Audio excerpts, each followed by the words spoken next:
Before we get into Girth, I just before we started recording saw that the Foo Fighters announced a indefinite hiatus. Oh, should you be taking a break? Maybe figuring yourself out. Yeah. There's did you see Garth replied? First, if you haven't seen the story about Garth, from what I read, he went to do a performance in LA, took his makeup person. The story was they got there. There's only one room. She said, I want a room. He said no. Came out naked. Bad stuff happened. Sadly feels like a story we've heard a lot. Of course, Garth is now denying it. Mhm. He has come out just now and talking about it. But the second this story breaks, we who have met Garth Brooks, ding, I don't want to say this. I want to be careful with my words. Does this surprise me? Of course. Anytime like something of this nature is going to surprise me, absolutely. In the world of 1,000 bottles of baby oil, does this surprise you? About celebrities and the things that we hear that go on in the weird world of show business? It doesn't, unfortunately. These things happen way too often. Yeah. That's what I've kind of been saying to. It's funny because we talked about our experience with Garth Brooks, and I forget what episode it was. I think it was like 3 or 4, and how it was just so jarring to feel one way about a person because you think you know them, and you think you know this artist because they wear sweatpants just like you, and they wear sweatshirts, and they're out helping their community and Habitat for Humanity and all these different things. The philanthropic things they're doing is great, and then he's yelling at program directors for not playing his new music and talking in third person, and it's like, who is this? Narcissistic sociopath fits this man's personality. And then you go, yeah, I have like this story came out and I was like, bingo, boom. And it's not the proper way to react to that, but it's like the confirmation that the hunch that you had was real to some degree. And this is not proven. And someone said that on my Facebook page, and they were like, well, I think it's just, the other argument is it seems like a money grab.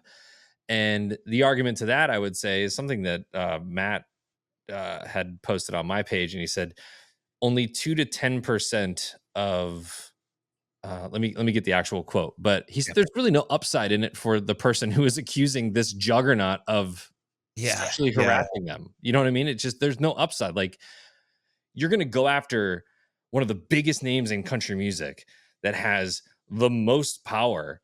You're going to go after them at this. And if you're fabricating the story, like, think about the ramifications of your life after that, after it's been found out that you lied to the entire world about what he did to you. I'm going down a little bit of a rabbit hole here. No, I'm with you. I'm 100% with you. I always want to be like, I want to believe folks who feel they had an experience that they feel the need to share.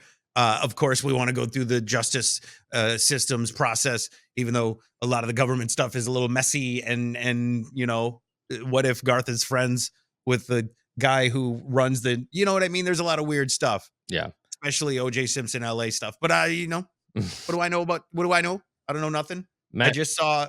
Go ahead. Sorry, Matt said, if you're talking about general crime and fabricating details for financial gain, that's one thing. However, based on 3 separate studies, the prevalence of false reporting of sexual assaults is between 2 and 10%. There's no real upside to lying about being sexually assaulted. The other thing that's coming out is that, well, why is it 5 years later?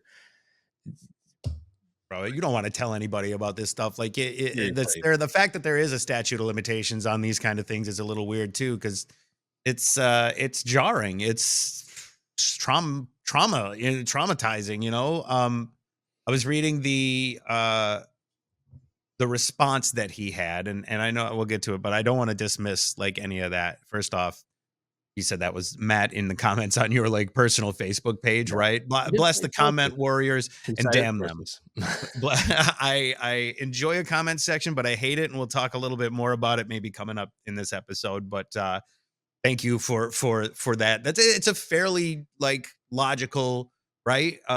Premise there, what Matt's saying. And yeah, I of course want to have the due diligence of like someone doing a real investigation. Is anything in LA real? Investigations? Human lips? Figure it out. For the last 2 months, I've been hassled to no end with threats, lies, and tragic tales of what my future would be if I did not write a check for many millions of dollars, Garth Brooks said in a statement to, of all reputable news outlets, E! News.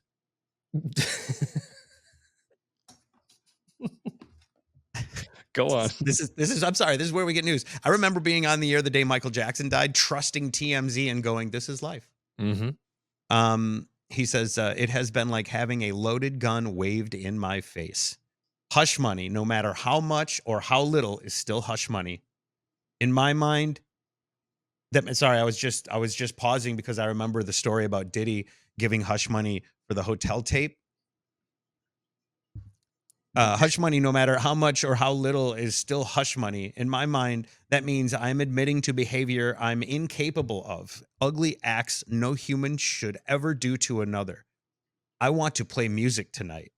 I want to continue our good deeds going forward, he added. It breaks my heart. These wonderful things are in question now. I trust the system. I do not fear the truth. I'm not the man they have painted me to be. Sounds like something Chris Gaines would say.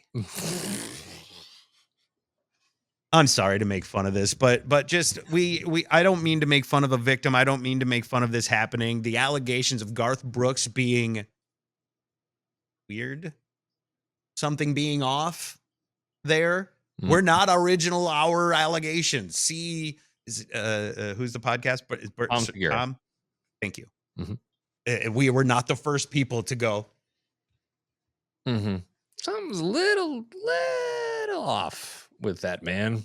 So just in having recently discussed this ourselves on our own podcast and seeing this headline, even just today as I went in here, there's a picture of him and Trisha. And by the way, one of the last big interviews that you and I and Casey did together was with Garth and Trisha. And I still, I hold that in memory, hearing her say, hold on, he's getting ready, and hearing him sing Moon Dance on his way. Like, it haunts me in a weird way. Haunts me in a real weird way, right? Weird. It's weird. Odd. It's a weird whole, like, and especially after we had that experience with him in Nashville, where we saw this like very real person, right? Mm-hmm. Everything else at that point, I was like, wait, is this other stuff all an act? Is this all fake? And then him coming on this call like, oh, hello, are we on in St. Louis, Trish? Shut the F up, bro. I'm sorry. Like, we're not doing interviews all day long on radio stations across America. Who's this on the phone? Oh, I didn't see you there. Welcome. Weird. Yeah. It's weird. It's not natural, but I don't like is it capable? Is it possible that Garth Brooks, at this point of his life, has lived in a bubble for so long that he's incapable of normal human interaction? And that's just like, hey, the show is on when I come in here. What's up, everybody? How are you doing? Shibbity-boo. Boom, lights go out. All right, Garth Brooks wants to know why radio isn't playing his songs. Garth Brooks' daughters don't listen to radio. You know what I mean? Yeah. It seems very possible. Have you watched the new Ellen thing on Netflix? Is it her comedy? Yeah, she's got a new special where I guess she addresses everything that happened. Interesting. In a stand-up kind of way. Sure. I've always appreciated. I feel like I've always looked at Ellen in kind of that same light as, she's like an every woman. She's got a real story. She's relatable. And then you find out that she's shitty to everybody around her, and you're like, gosh, that sucks.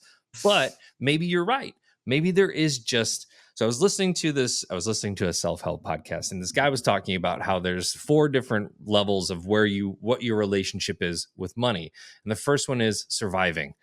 So that's just paying the bills, right? The next one is status. That's maybe going on vacations and buying cars and watches and stuff. The next one is creating So once you've got all that stuff, then you move on to the next one. Start a podcast. Start a podcast, philanthropic things. Like you start creating these things for people and for yourself, and then you move on to the fourth. And I haven't got that far yet, but he says some people can get stuck in those categories, so they get stuck in the status, and they just live there for their entire life in Lamborghinis and vacations and yachts. Yeah, and saying dumb shit on a podcast that gets out in public and makes people look at you differently. There's very much. I hope you know what I'm referencing. There's very much a formula, and as much as we want to think that like we have free will and all of this stuff, like I feel like there's very much a formula with the human psyche as it rises through the ranks of society, that it goes through these things. And how many times have we heard this story of, I came out of the bathroom and there was a naked man sitting there on the bed. Like, that's what I'm saying. Because he thinks he looks a different way than he does. I have these two pictures, and you can go to it. Go to Garth Brooks' Facebook page.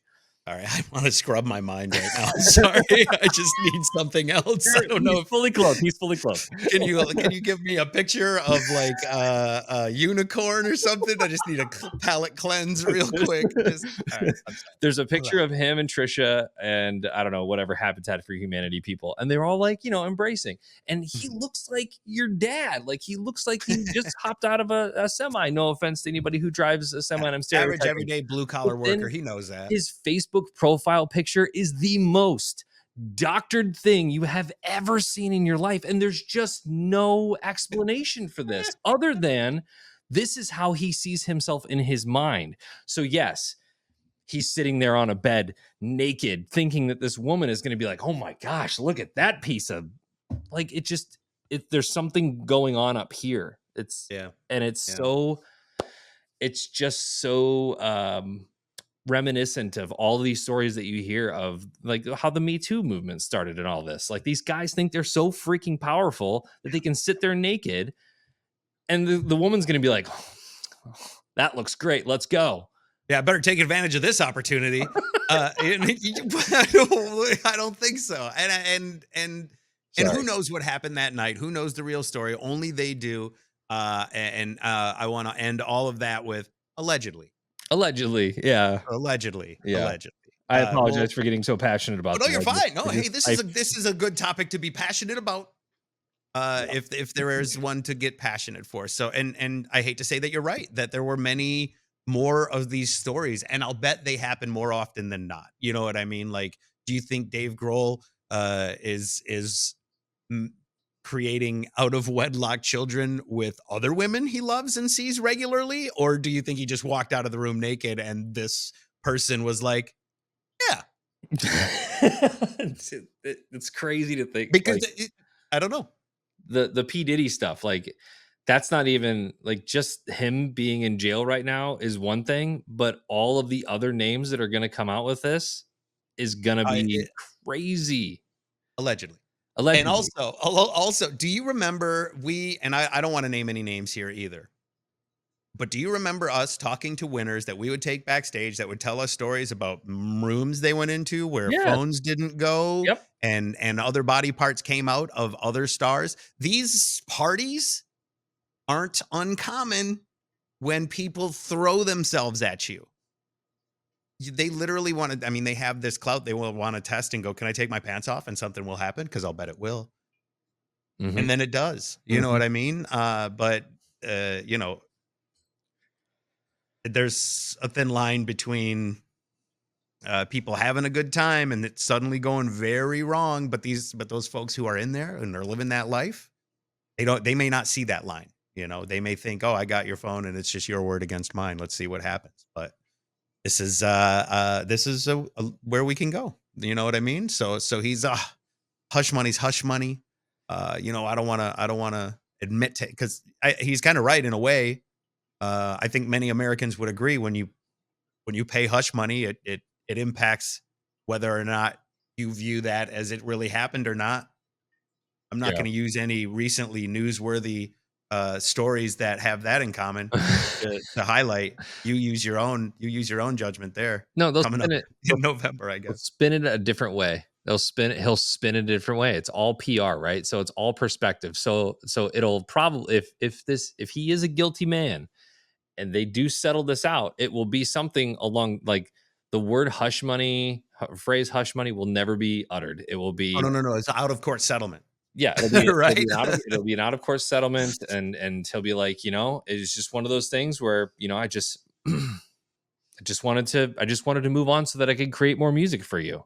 I think we all just, all of us just want to move forward and put this behind us at this point. This crazy allegation. Nobody admitted they did anything wrong, but they got a check and they don't have their kids are going to college. The problem occurs with that kind of mentality is if this has happened multiple times and multiple women start to come out and say the same thing or a similar story or whatever. That could happen at any second, right? If they go digging around in his yard. Allegedly. They might find some things, I have no doubt there would be things. Some of the things of all time. Let's close out the celebrity garbage portion of the program. Actual celebrity garbage. Actual celebrity garbage for sure.